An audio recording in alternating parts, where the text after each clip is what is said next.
sanottava niin, kuinka lähettäjäni pyytää sanomaan. Luen evankeliumista Johanneksen mukaan sen 4. luvusta. Minä luen 35. jakeen. Jeesus puhuu näin. Ettekö sano, vielä on 4 kuukautta, niin edonleikkuu joutuu. Katso, minä sanon teille, nostakaa silmänne ja katselkaa vainioita, kuinka ne ovat valjenneet leikattaviksi. Amen. Rinnan tämän Jeesuksen sanan kanssa olen ajatuksissani viipynyt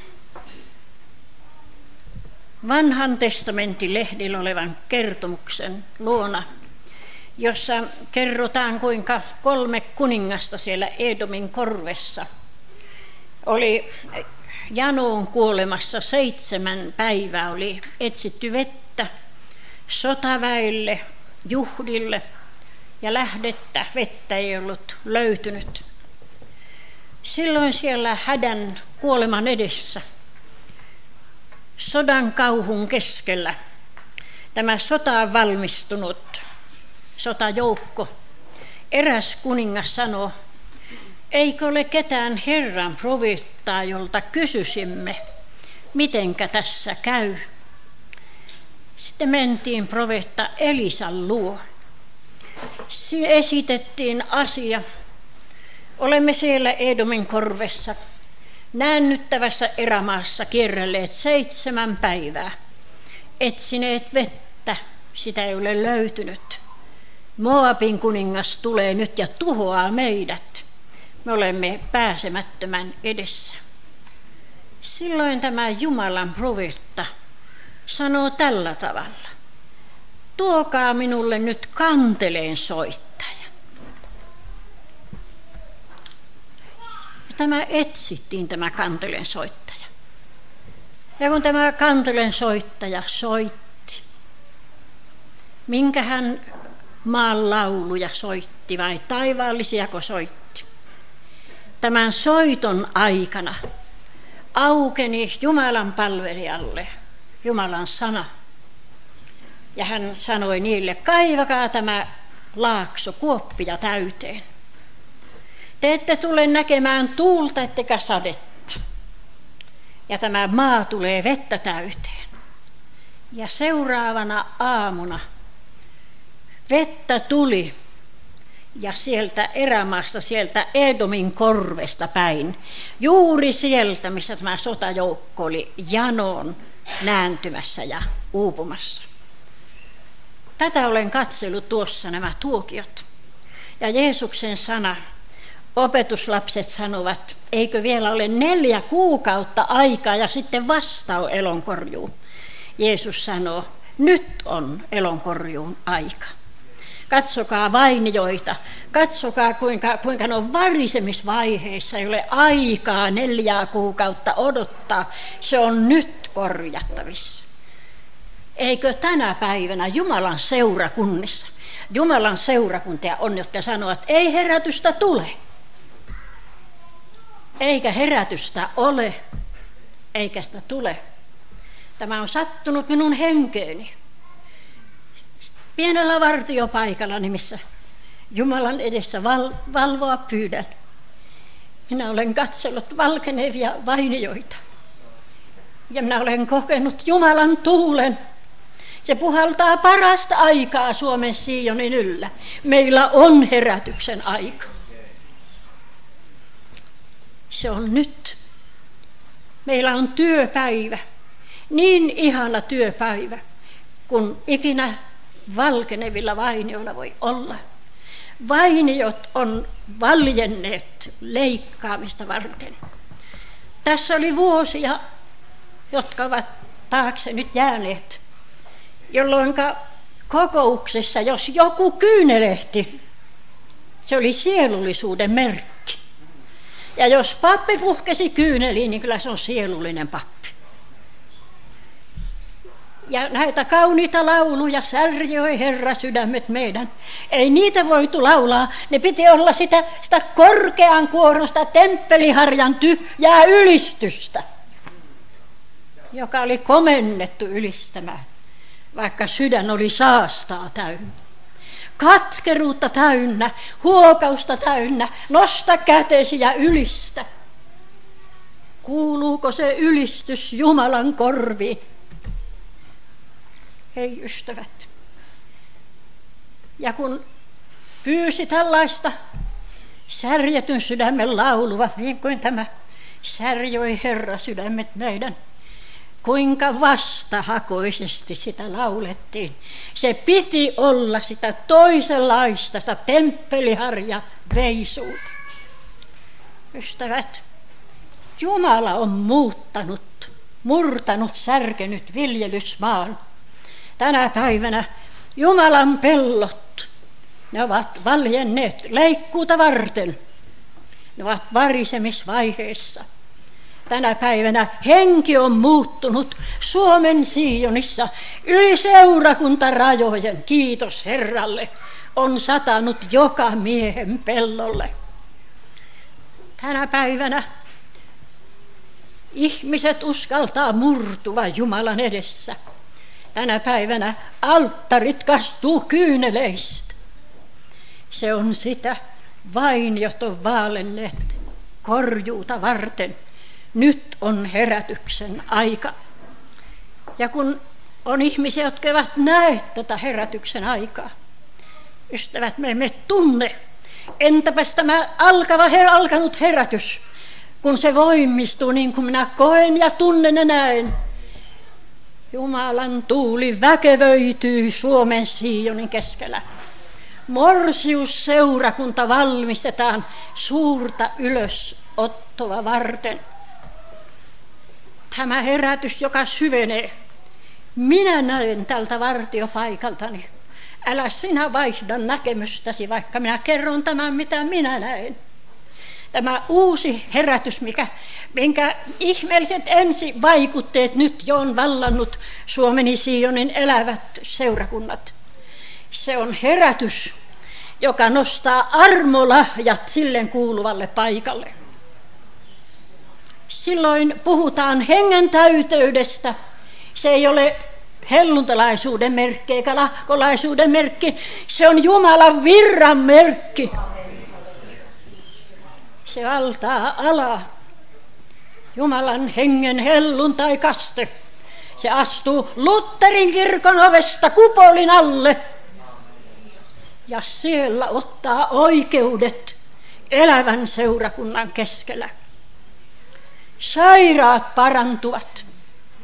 Se kuuluu seurakunnan alttarille. Ei tarvitse kulkea kuin kauppamiehen tuolle, että tulkaa tänne mun kokouksiin, niin kaikki paranee. Mitä siellä tapahtuu? Pettyneenä ihmiset lähtevät pois. Se on ihmisen mainos. Mutta kun Jumalan tuuli puhaltaa seurakunnan alttarille, Jeesuksen kätten alla sairaat paranevat niin kuin apostolisena päivinä. Seurakunnat muuttuu apostolisiksi seurakunniksi. Merkit ja ihmet seuraa niitä, jotka uskovat. Tänä päivänä kristityt on juossut merkkien ja ihmeiden perässä 1000 kilometrien päähän. Tulee tyhjän kopan kanssa takaisin. Kuulkaa, kun tulee tämä apostolinen herätys, jolloin seurakunnat muuttuvat Raamatun mukaiseksi. Ihmeet ja merkit seuraavat Jumalan seurakunta. Halleluja, tälläkin alttarilla koitaan tulevina päivinä merkillistä. Kiitos Herralle. Niin. Kiitos Herralle. Kiitos Herralle. Mutta sinä et ole täällä paimenena silloin, näitä ihmeitä tapahtuu. Sinut siirretään muualle. Se on Jumalan käsi eikä ihmisen käsi. Sinä et vie merkkejä ja ihmeitä mennessäsi. Se annetaan sinulle tulevassa palvelupaikassa. Ja kuulkaa ystävät, kun näitä katsellaan meidän kirkoissamme, ja siellä kirkossa kuuluu tuo ihana taivaallinen kanteleen ääni, Golgatan ihmeellisen evankeliumin ääni, jolloin saastainen syntinen puhdistuu Jeesuksen veressä lunta valkeammaksi. Ystävät, sydämet uskaltavat tulla Jeesusta kohden ja seurakunta lisääntyy niillä, jotka uskovat. Ja kun me odotamme tätä herätystä, niin ystävät, se on sama tie tämä polviteologia, mistä Elisa sanoi. Kaivakaa tämä laakso kuoppia täyteen. Rukouksen kuoppia, rakas seurakuntalainen, mihin kirkko on kuullut? Rukouksen kuoppia.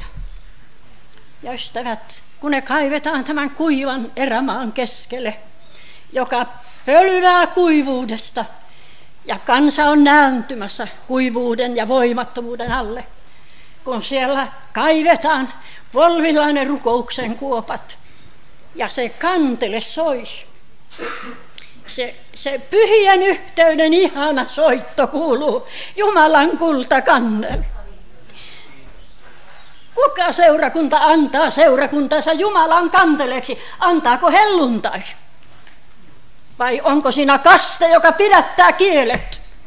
Anna kasteen olla paikallaan. Se on Jumalan sana mukaista, mutta se ei saa sitova Jumalan yhteisen kultakanteleen kieliä. Siinä on Golgatan yhteinen sävel, jota tuo kannel soittaa, kun kuoppia kaivetaan. Ja kun tämä Jumalan kansan rakkauden sävel, Golgatan ihana armon sävel, kuuluu siinä korven keskellä kuoppia kaivaessa, Jumala pitää huolen, että vettä tulee sieltä kuivan korven kautta. Sieltä se alkaa, mistä me emme osanneet aavistaa. Ystävät, ehkä Jumala ottaa noista pienistä kuivuneista seurakunnista jonkun kanteleeksi käsinsä, joka soittaa heikkoutensa keskellä Jumalan rakkauden säveltä. Jumalan työ ei tarvitse miesten voimaa. Eikä tarvitse opillista kerskausta, ei sinun kirkkosi eikä minun kirkkoni. Jumalan hengen työ on yläpuolella näiden kaikkien. Ole uskollinen Jumalan ihminen sille valolle, minkä Herra henkensä kautta opillisesti sinulle antaa. Rakasta omaa hengellistä kotiasi. Minä en usko, että on sellaisia hengellisiä mustalaisia, jotka on niin hengellisiä, että ne voi kuulua mihinkään seurakuntaan. Ei ole niin hyvää seurakuntaa, että he voisivat kuulua. Ei ystävät. Tällä Jumalan valkenevalla pellolla, varisevalla pellolla, siinä on oma lohkonsa itse kullakin, jossa me teemme työtä ja seisomme uskollisena huonoudesta huolimatta, vaikka se on kuinka heikko se seurakunta, ja minä lisään sitä heikkoutta. Se on Jumalan vainioiden semmoinen työyhteisö. Siinä minulta kysytään, että mä uskollisena seison paikallani. Ja ystävät, tämä valkeneva vainioiden, variseva vainioiden yllä. Siellä kun kuuluu tämä Jumalan kanteleen, tämä pyhien yhteyden kaunis Golgatan kirkkokuoron säve. Veren kautta mennään perille. Herätys alkaa, kiitos Herralle. Ja se herätys on nähdäkseni semmoinen, jossa ei ole minkään seurakunnan leimaa, siinä on vain 5 Golgatan armohaavaa. Ja seurakunnat iloitsevat siitä, ja ihmeet ja merkit voimistuvat Jumalan seurakuntien keskellä. Katsokaa, koostuu pyhien yhteys, morsius seurakunta.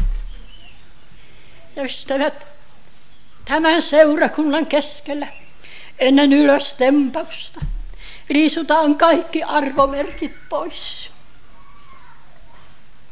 Kaikki kerskaukset opista, oikeasta opista, oikeasta olemisesta. Voi tämä kirkkauden ihana hohde, se romuttaa ne, kun minä näin Jeesuksen siinä ylevyydessä ja kauneudessa, mitä hän on. Ja Jumalan seurakunta tämän kultakanteleen sävelen alla puetetaan valkoiseen alpaan, halleluja. Ja kun se alba lasketaan meidän päälle, tuo Golgatan ihana rippipuku, siinä ei ole minkään seurakunnan leimaa. Siinä loistaa Golgatan anteeksi antamuksen ihmeellinen sinetti. Kannel soi. Seurakunta lisääntyy niille, jotka uskoon tulevat. Ja kun tämä Jumalan puutarha on kauneimmassa kukassa, silloin soi tuo ihmeellinen lähtökello. Morsius seurakunta temmataan tuulin ja pilviin. Tämä on lähempänä kuin me aavistamme. Meillä on nyt Jumalan kanssa työn aika, meillä on herätyksen aika, mutta katso variseva vain, jos se tietää kiirettä pitää nyt. Tämä aika ei kestä kauan.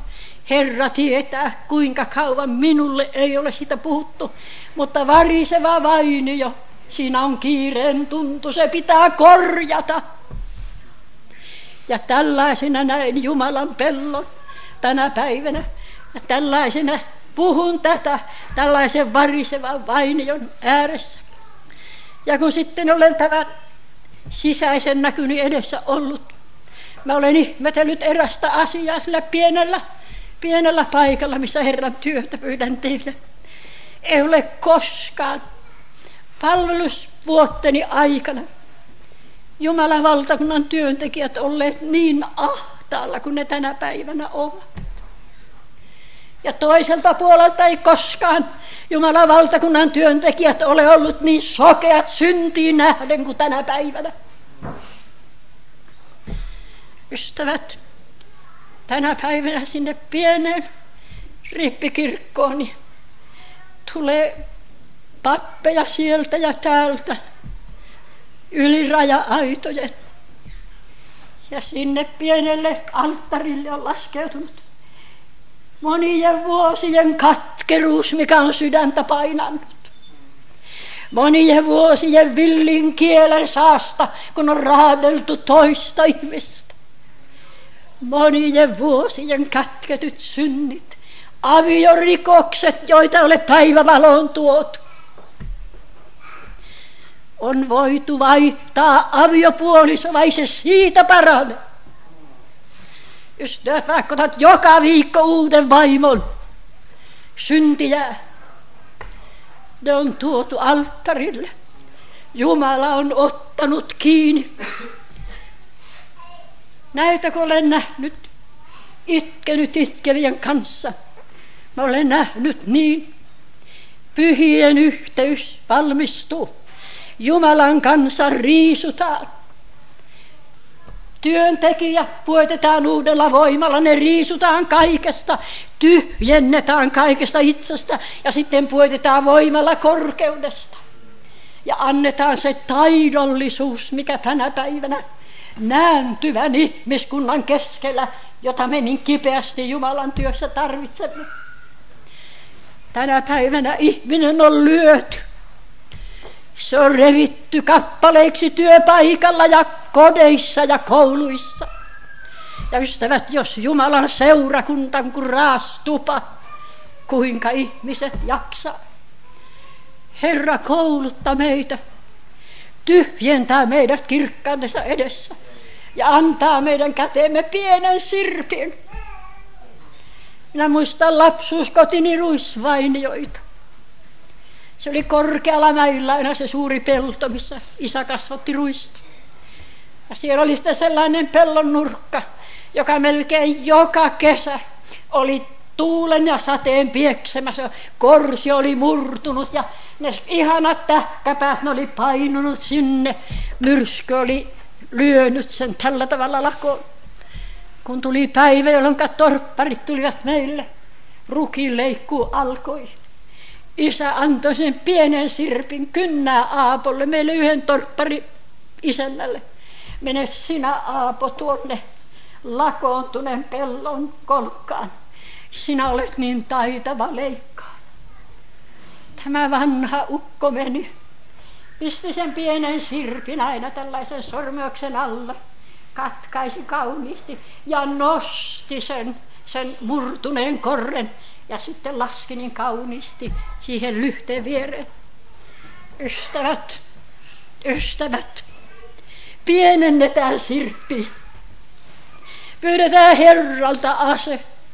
Kuinka minä voisin mennä nääntyvän, synnin pettävänä repivän ihmisen luo, joka on kaikkensa menettänyt.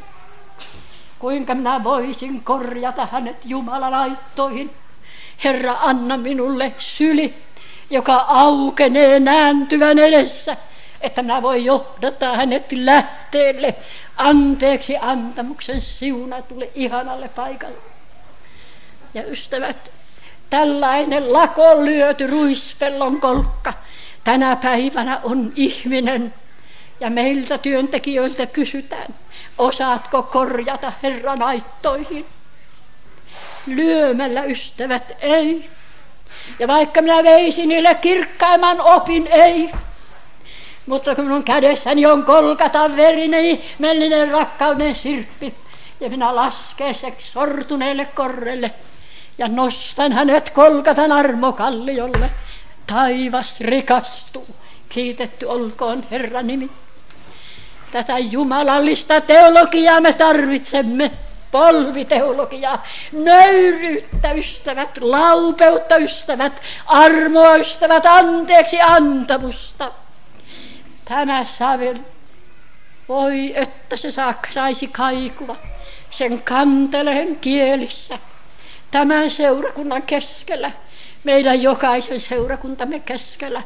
Kuule ystävät, vettä tulee Eedomista päin, herätys tulee ystävät, ja Jumalan kansa kirkastuu ja pyyhtyy, ja pian on ihana aamu, jolloin usko muuttuu näkemiseen. Jeesus tulee. Nyt on työn aika. Katselkaa vainiota, kuinka näet vaaleat leikattaviksi. Niin, ystävät, ei ole paljon aikaa. Vielä on työn aika. Eräänä päivänä tuli eräs ihminen, uskova ihminen, ja hän sanoi siinä, että kuule, miten se on, kun tietäisi kuinka kauan täällä vielä viipyy, niin antaisin sitten enemmän, mutta kun ei tiedä, niin annan vain tämän pienen rovon, kertoisten lähettävänsä sen jonnekin. Ja sanoi, paljonko sinä annat? Mä sanon, kuule, Jumala pitää sinulta aivan eri kirjaa kuin minulta. Herra tietää, mitä on eläkeläisen tulot, mutta siinä pienessä osassa siinä on Herran osa. Ensiksi Herran osa, mutta siihen jää se Jumalan riittoisuus. Halleluja! Ei ole koskaan jauhovakkani uurteet ollut ihan tyhjät. Aina niissä on. Ei paljon, mutta leipomaan pääsen. Ylistetty olkoon Herran nimi. Sellainen on meidän Jumalamme. Ja ystävät, anna elämäsi. Anna helluntai-seurakunta, anna seurakuntasi kultaiseksi harpuksi Jumalan käteen, joka soittaa tämän kuivuuden ja nääntyvän keskellä Golgatan ihmeellistä säveltä kutsuva karitsahäihin. Se on, ystävät, autuutta, mikä kestää ja mikä kirkastuu, kun usko aukenee näkemiseen. Kumarrumme rukoukseen.